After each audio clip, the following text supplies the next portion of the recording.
Eastern State Penitentiary, Philadelphia, Pennsylvania.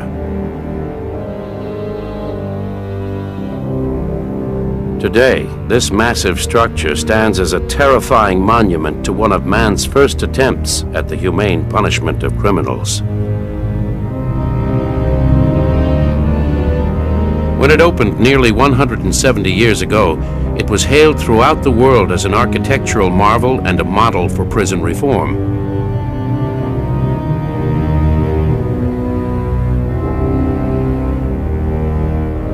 Its founders were attempting a radical social experiment where inmates would be confined to their cells for their entire sentence, serving their time in total isolation and absolute silence.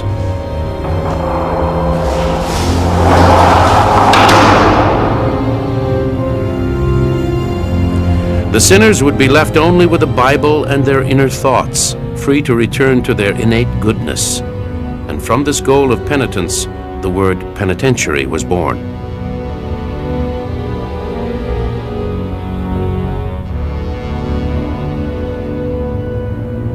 But over time, idealism collided with reality, and Eastern State evolved into a nightmarish holding pen for notorious names like Al Capone and Willie Sutton.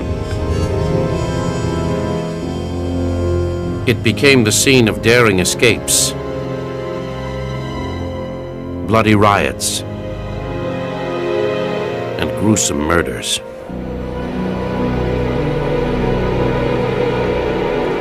If you come in and you kept your nose clean and didn't do this and didn't do that, you had no problems. But if somebody told me what they're going to do to me, I'd say, sorry, buddy, I come from the same neighborhood as you. I'll break every bone in your...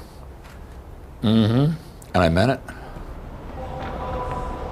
They'll try to act like tough guys. And I used to say, don't put your gorilla suit on. Because if you try it, you got to wear it all the time, and I don't think you're that bad. There's a lot of bad people in here that will knock your head off in a minute if you jump in their face. They had blood all over the place. They had blood in this corner, the walls were covered with blood. The floor, the wall, and all, the yards were covered with blood, and they wouldn't wash it down for 3 or 4 days to make sure everybody saw the blood. But despite all the problems, Eastern State's leaders always maintained their good intentions and struggled to strike a balance between reform and retribution, between punishment and brutality, and between rehabilitation and driving men insane.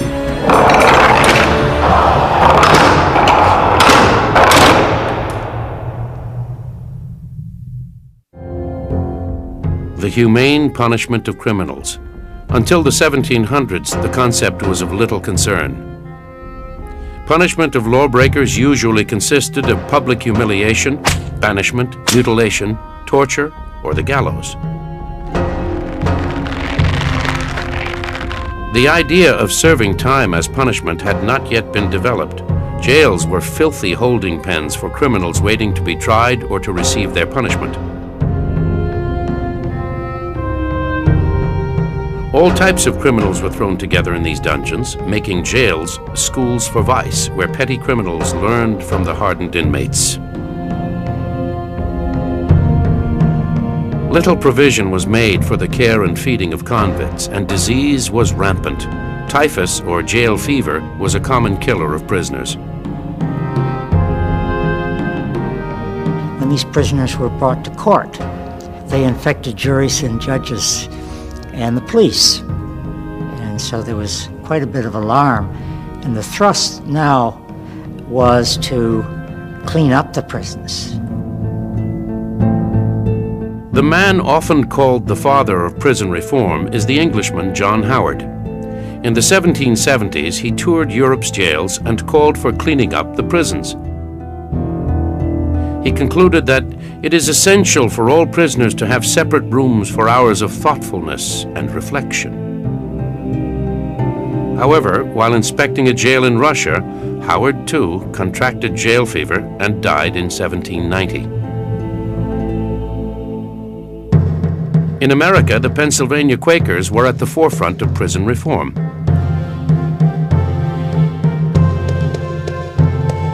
Colonial Governor William Penn had himself been imprisoned in England for his religious beliefs. He dedicated himself to creating a more humane method of punishment by imposing prison sentences and eliminating the death penalty.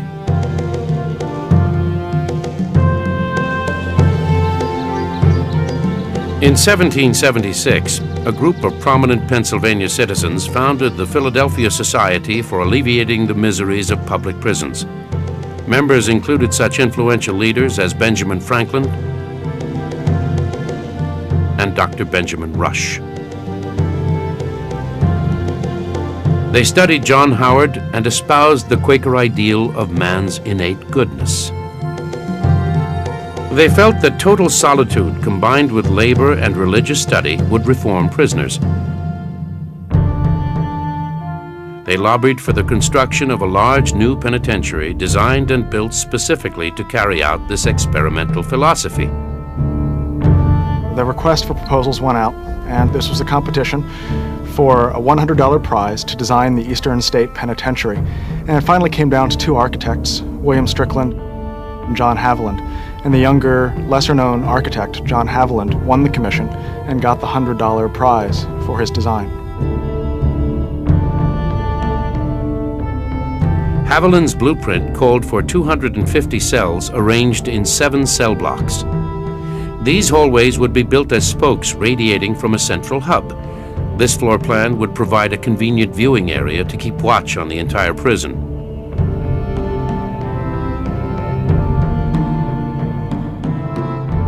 The cornerstone was laid on May 22, 1823, on a site known as Cherry Hill, about 2 miles outside the city.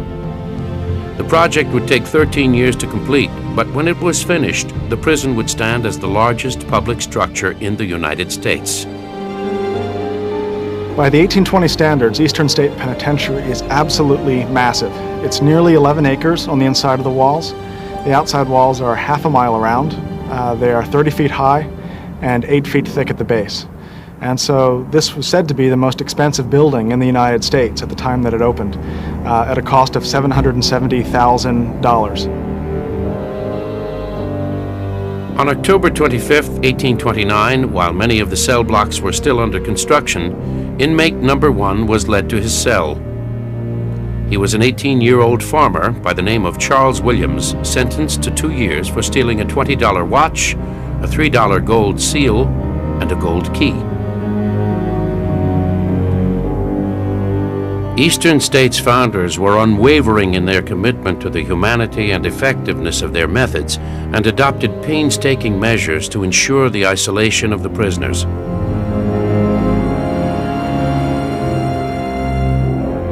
When a new inmate arrived, a black hood was placed over his head and he was led to his cell.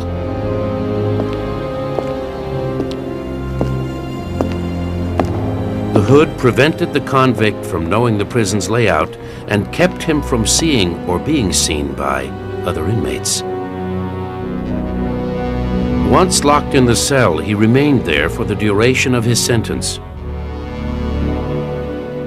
The cells were relatively large, 7.5 feet by 12 feet, allowing the prisoner room to work on crafts like weaving or shoemaking. Each cell was equipped with a flush toilet and central heating. Eastern State was the first large-scale building in the country to include these amenities. The cell bars were covered with heavy oak doors, and meals were delivered through a small feeding hole.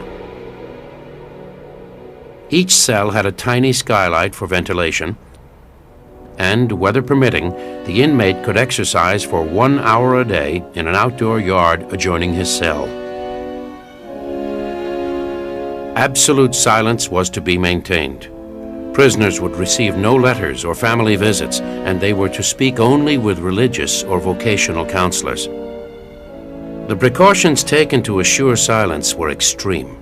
Pipes for the plumbing ran into the hallways so jailers could detect inmates tapping messages to one another.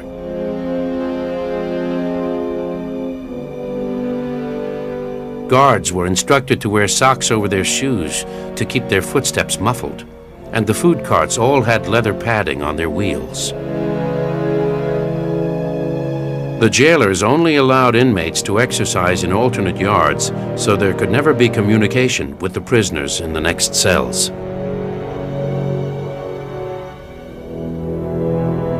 By 1831, it became obvious that the new prison wasn't going to be large enough, so cell blocks 4 through 7 were redesigned to be two-story structures. This increased the capacity to 450 cells, but it prevented the upper tier from having the outdoor yards, so the adjacent cells were used for exercise. The prison's underlying philosophy and message was also translated to the facade of the building. From a distance, it has a foreboding, medieval feel to it. In fact, the architect even put fake arrow-slit windows all across the front facade to give it a sense of a castle or a dungeon-like appearance. It has battlements across the top and an intentionally very frightening facade. It's a building designed to intimidate. The message is very clear. It's supposed to strike fear into the hearts of anyone who would consider committing a crime. The interesting thing about that to me is that the United States was only 50 years old at the time and was defining itself as being quite different from its European predecessors. This was the world's first true democracy since ancient times, and yet the major building project of the day looks like a castle out of Scotland, and it's designed to evoke all the images of a monarchy with a powerful government, a government that doesn't have to answer to the will of the people, designed to create the image of dungeons and torture. The new reform movement became known throughout the world as the Pennsylvania System, with Eastern State Penitentiary as the instrument to punish and rehabilitate criminals.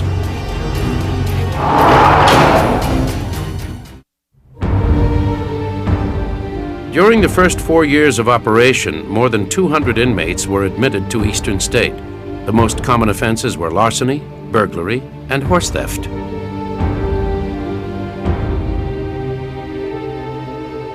At the time, there were no prisons for young offenders, and among the early inmates was a 12-year-old boy convicted of arson. Also included with the first inmates were 4 women convicts. The penitentiary would continue to house female prisoners until 1923. We have also at least 2 different documented stories of babies being born here. And they were allowed to stay with their mothers for a period of time. And then both of them were sent home with other female prisoners until mother completes her sentence.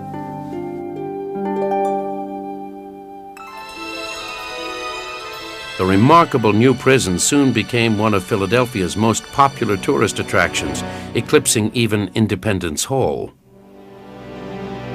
If you came to Philadelphia in the 1830s, 1840s, one of the main places you'd want to see would be the Eastern State Penitentiary. And about 10,000 tourists at its peak would come up from the city of Philadelphia in horse and buggy and tour this architectural marvel. People wanted to see the building for its scale, for its revolutionary mechanical systems, and for this new system of holding inmates in isolation. In 1842, a young Charles Dickens embarked on his first trip to America. He said the 2 things he most wanted to see in the United States were Niagara Falls and Eastern State Penitentiary. Dickens toured the prison and was allowed to interview inmates. He was highly critical of the isolation system, writing, "I hold this slow and daily tampering with the mysteries of the brain to be immeasurably worse than any torture of the body." The prison supporters were outraged at Dickens' accounts and were quick to point out the inconsistencies in the stories of inmates he interviewed. One prisoner who Dickens claimed had been damaged by the system later wrote a book of poetry and proudly proclaimed, "I regard my confinement at Eastern State to be the happiest event of my life. It has improved my mind and made me better at heart. Whatever reformation my imprisonment may have produced can be attributed to the separate seclusion from evil example."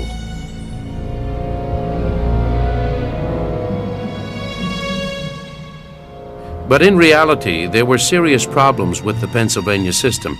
the evidence was growing that isolation was psychologically damaging. Eastern State's 1838 annual report noted 18 cases of insanity, although the report tried to defuse the problem by claiming 12 of the illnesses were actually due to excessive masturbation.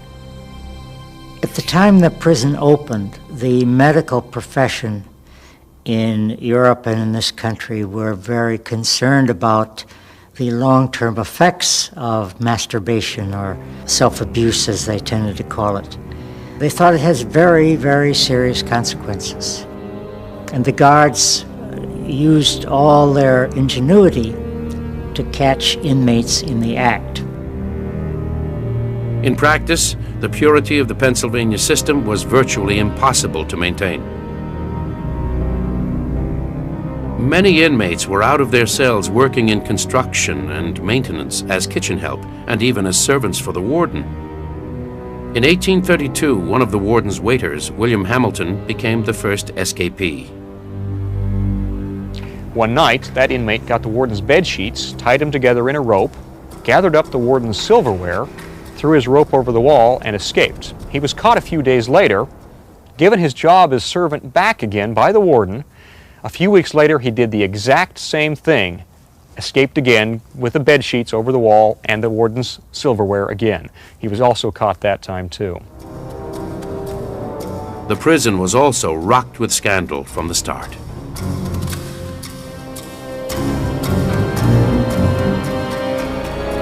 Although the theory was to eliminate corporal punishment, an 1834 investigation revealed that prisoners who tried to communicate with others or refused to work were subjected to tortures like the straitjacket or the iron gag.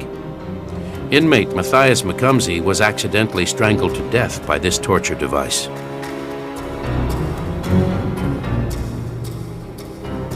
The investigation also revealed wild parties with heavy drinking in the administration building. These raucous events were disguised as quilting parties. Accusations centered on Mrs. Richard Blunden, the wife of a guard. She reportedly had hosted the parties and was even reputed to have had sexual relations with the warden as well as several inmates. She was known to be a vulgar woman who later threatened the warden, claiming she would flog that damn Quaker SOB and knock every tooth down his throat. Overcrowding led to further breakdown of the system, making isolation extremely difficult. By 1841, it even became necessary to house 2 inmates in many cells. Beginning in 1877, 4 new cell blocks were built between the first 7, but none of these had outdoor exercise yards. Mirrors had to be installed in the hallways so guards could look down blocks 8 and 9. Officials tried to hide the prison's problems, but by the late 1800s, the solitary system was in shambles. Meanwhile, a rival prison system was gaining worldwide support. New York State's Congregate or Auburn system, named after the prison that first introduced it. It also demanded silence, but inmates were allowed out of their cells to work in factories. Although these prisons relied on brutality to maintain control, they were less expensive to build, and their factories generated substantial income. By the turn of the century, Eastern was still officially an isolation prison, but they too were adopting congregate methods.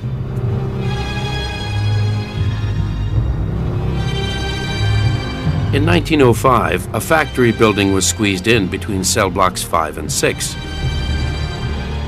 Eventually, Block 4's exercise yards were enclosed to create a group mess hall. The Pennsylvania system had been disintegrating for decades, and finally, in 1913, it was officially abandoned.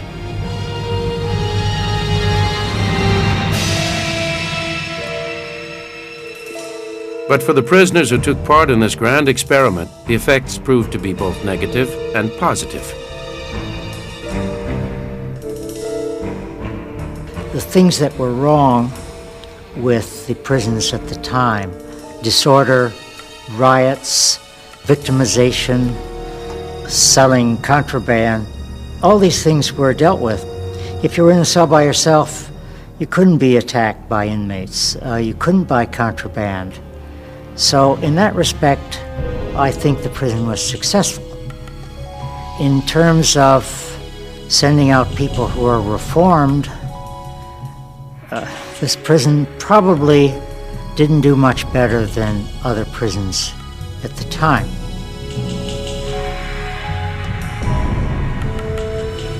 Eastern State Penitentiary would now be forced to redefine itself and find a way to become more like other prisons while furthering the idealism that had inspired its founders.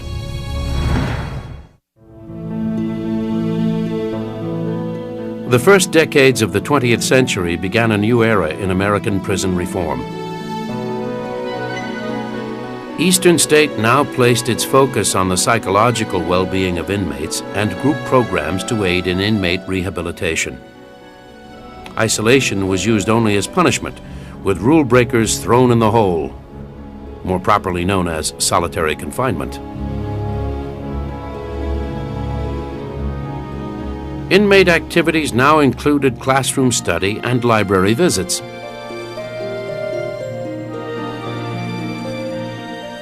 The prison orchestra was established,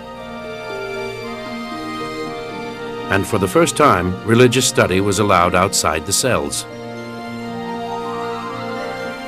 And of course, there was group recreation, even including an inmate baseball league.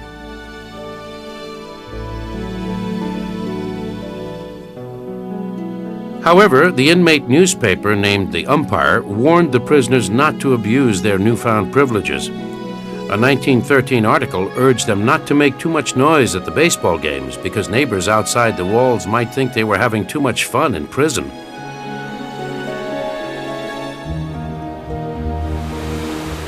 Products and crafts the prisoners manufactured in the new industrial shops were sold to the public, and the inmates were allowed to keep the profits. A lucrative market was created for items stamped "Convict Made." One of the features of inmate craft work was a virtual franchise phenomenon, and the institution gave sanction to possession of a franchise to make, for instance, the boats. And as you were leaving, either being transferred to another institution or being discharged on parole, you would sell your franchise to another inmate.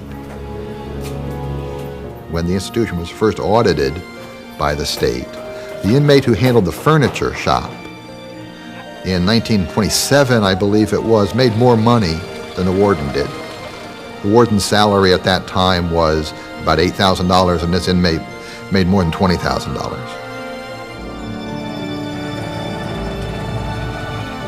By the 1930s, Prohibition was having its effect on prisons, and Eastern's population swelled to more than 1,700 inmates.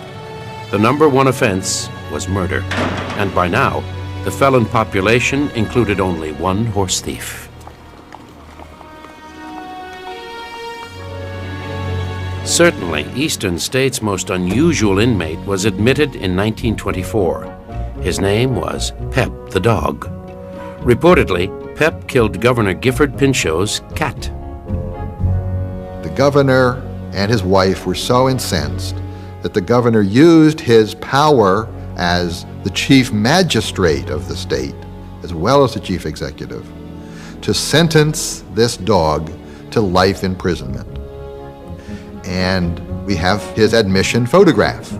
This black Labrador with the paddle hanging around his neck saying C-2559. To avoid bad publicity over the bizarre sentence, it appears the governor created a misinformation campaign to soften public outrage. A newspaper article from 1926 claims the governor actually donated his own dog to the prison to improve inmate morale.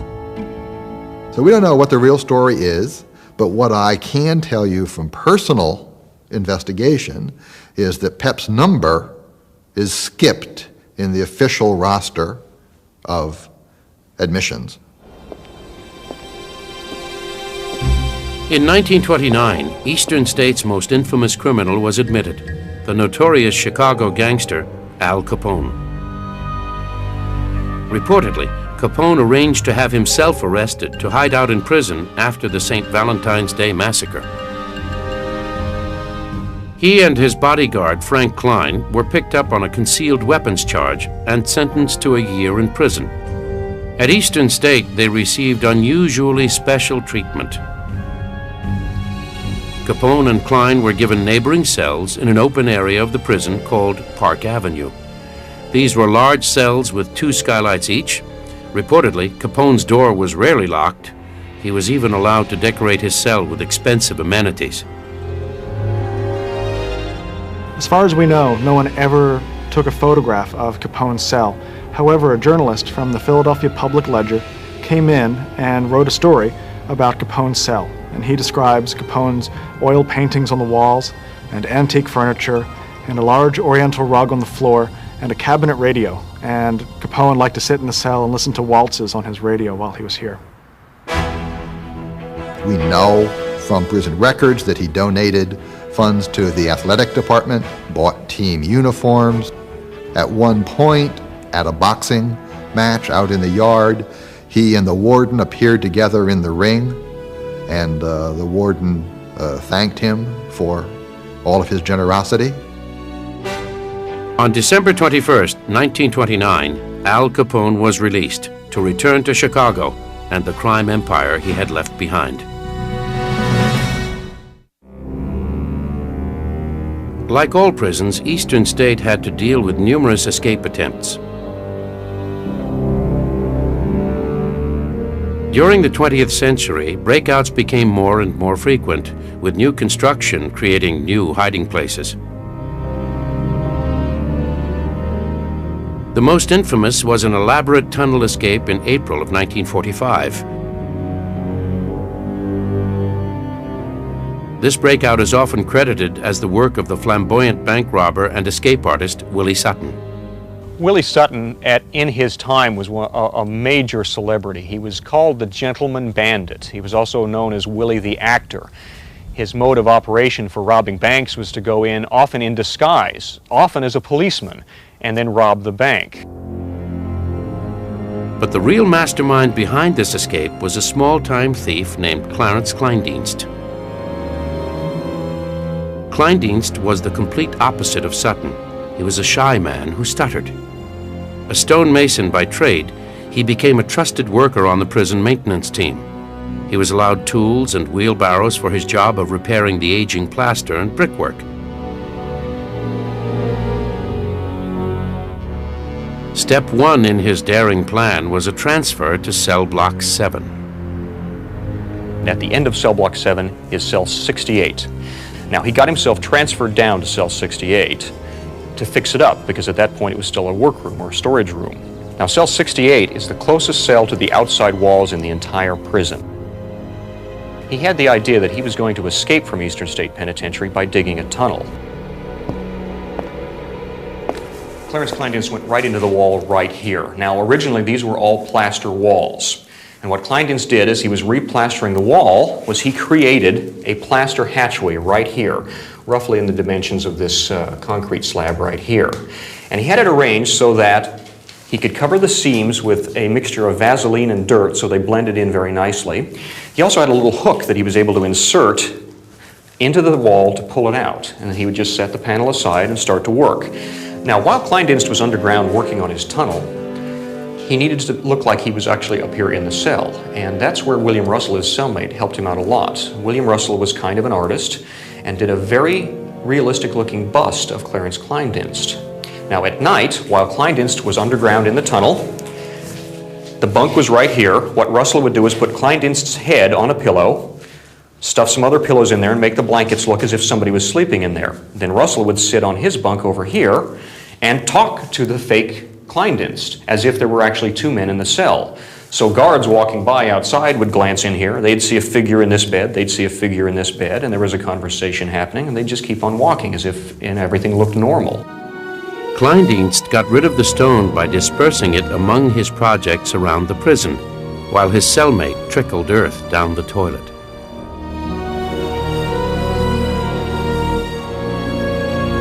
While Kleindienst toiled underground, the two inmates in the neighboring cell, Freddy Tenuto and Bocci Van Sant, stood guard. Progress was excruciatingly slow, but for 18 months Kleindienst persevered. He rigged the tunnel with electric lights and shored it up with wood. Cell 68 was searched numerous times, but the tunnel was never found. It eventually stretched over 100 feet. Finally, around midnight of April 21st, Kleindienst broke through the ground on the outside of the wall. He rushed back to the cell and told Russell it was time to make the break. They would have a night's head start on the guards. But Russell refused to leave without Tenuto and Van Sant. So Kleindienst, why we never know, stays too and waits till the next morning. Meanwhile, Willie Sutton had suspected a breakout was being planned, and he demanded to be let in on the escape.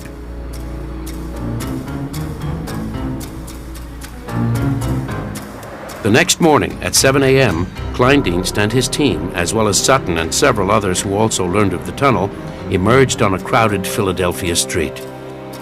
12 men fled through the tunnel, but this was not the ideal time for a breakout. Willie Sutton started running. He was immediately started being chased by the police because he was the most recognizable criminal. He also had what looked like a gun.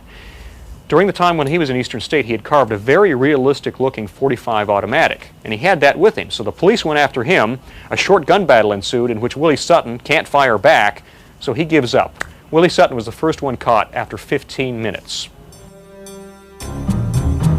Clarence Kleindienst's freedom lasted just 2 hours. Tenuto and Van Sant made it all the way to New York, but they were recaptured after 7 weeks. Eventually, all of the inmates were brought back to Eastern State Penitentiary. One of the most interesting ones was a gentleman named William Grace, who came along near the end of the escape.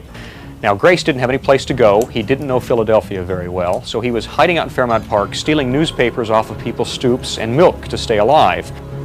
He couldn't go anyplace. He couldn't get out of town, so he actually walked back to the prison at 5 in the morning and knocked on the front door and asked to be let back in. For years to follow, Willie Sutton, who had nothing to do with the tunnel, always took credit for masterminding the escape, while the shy Kleindienst would refuse to talk about it.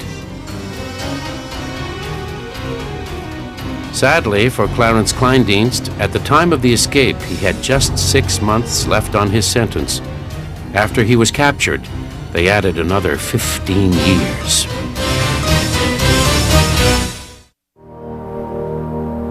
Many years had passed since Eastern State had sat alone on the hill, miles outside of Philadelphia. For the residents surrounding the walls, the prison had become part of the neighborhood. Tom Finn grew up in the shadow of the prison and signed on as a guard in 1957.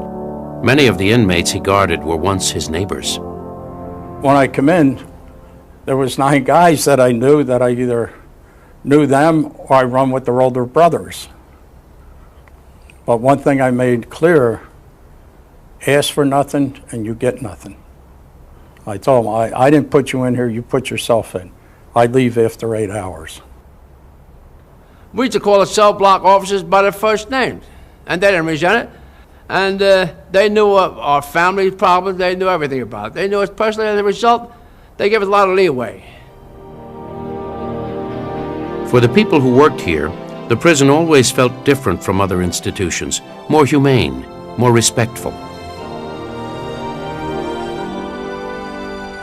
But Eastern was still a maximum security prison, and there was no shortage of violence. Richard Griffin started as a guard in 1953. He was also a local boy who made use of his street savvy in his work. I was concerned, never frightened. And I had one inmate tell me one day, he says, I'm going to break every bone in your body. I said, how are you? I said, guess where I come from? I said, right outside the wall. and I'll break every bone in your body twice. You got that? He turned and walked away and never spoke to me, or I spoke to him since. When we walked the cell block, the only thing that distinguished us from the inmate was our uniform. We carry no clubs, no weapons, or any of that, because if you got down the end of the block, it could be used against you. The inmates could jump you and use the club or a gun against you or anything.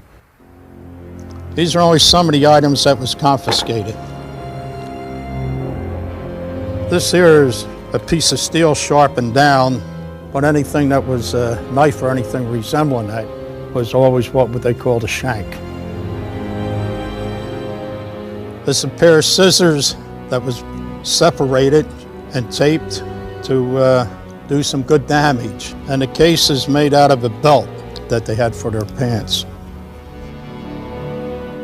This was a nail that was bent and sharpened to a point with tape, and this acted as a handle, but where they could hold it and jab. This is a zip gun. It's a homemade job in a leather pouch.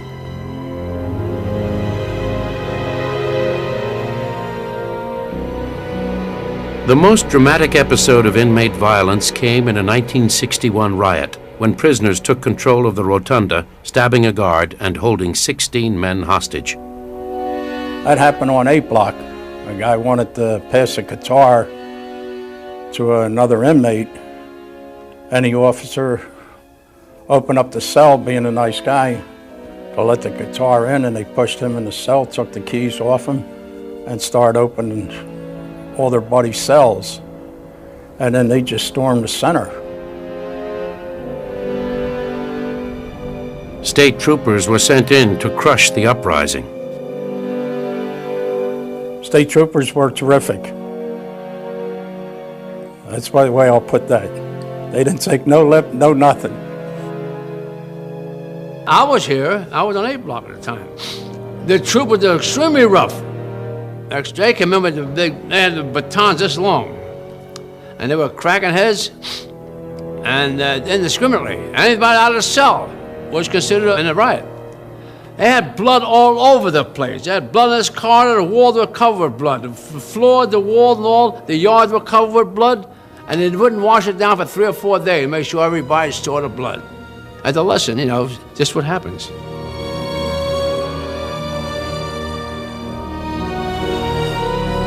But extreme violence was the exception, not the rule, and day-to-day problems were far more tame. Only trouble we had was with booze and sex. But we kept it to a minimum. And, see, I worked in a bake shop, and my main job was don't let no yeast get out of your sight, no way, shape, or form. And that's what they use it for. That was booze. One day I was up in the supply room, and I said, let me see if anything's going wrong in here. And sure enough, I picked up his box, which read paper contents. I said, oh. I picked it up, I almost sprained my wrist.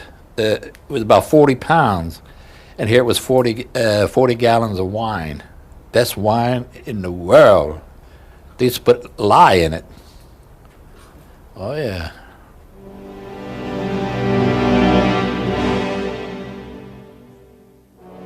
But perhaps the most difficult time at Eastern State, or any prison, was always in the first months when new inmates and staff were tested by the hardened convicts.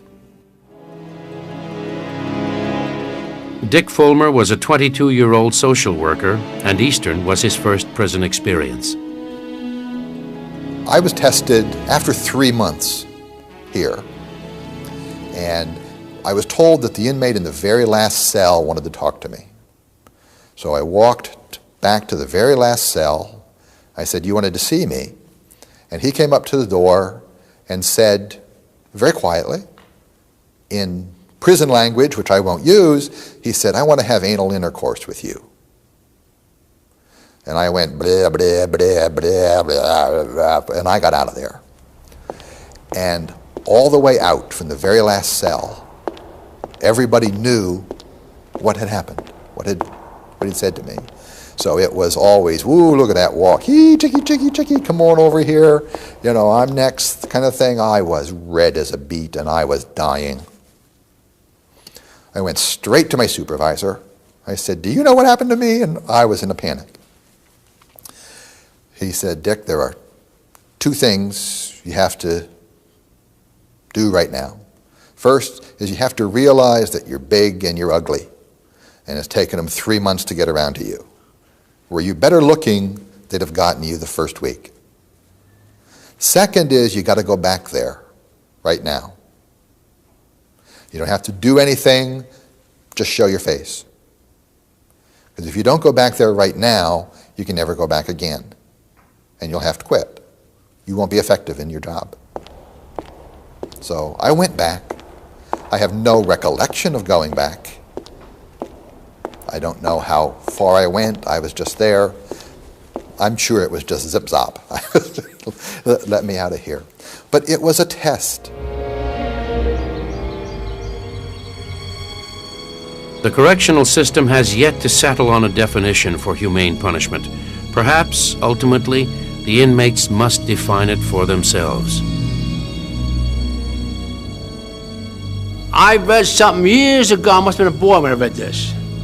2 prisoners looked down through prison bars. One saw mud, one saw stars. I saw stars. I found humor in prison. I created humor in prison.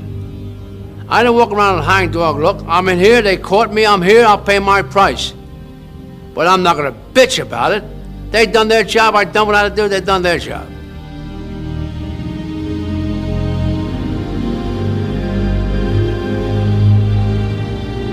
In 1971, Eastern State Penitentiary was finally closed. More than 80,000 men had served their time there, and its radial design had inspired 300 prisons throughout the world. The building eventually fell into serious decay. There were proposals to redevelop the property, retaining the walls, but turning the cell blocks into condominium apartments or even a shopping mall.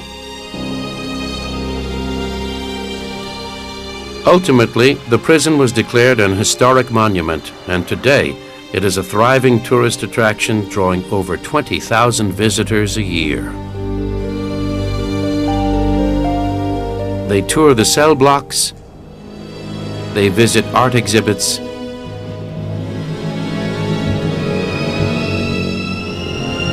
and they experience the legacy of a prison founded on humanity and good intentions.